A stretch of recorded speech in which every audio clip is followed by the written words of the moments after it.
Alright, today I'm going to solder a surface mount 0603 500 ohm resistor onto a pad. So, got the resistor set up, I've got the pad ready to go. First thing I'm going to do is put a dab of solder on one of the pads.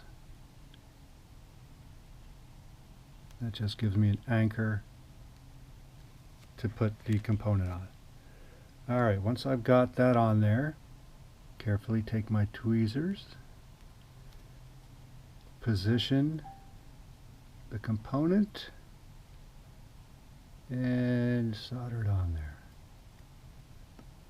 And note I'm leaving a little bit of offset on the other pad so that there's a place where I can attach the solder.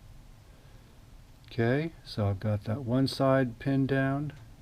Now I put the soldering iron on the other side. Hit that with a dab. And we are good to go. There we go. So that's all it is.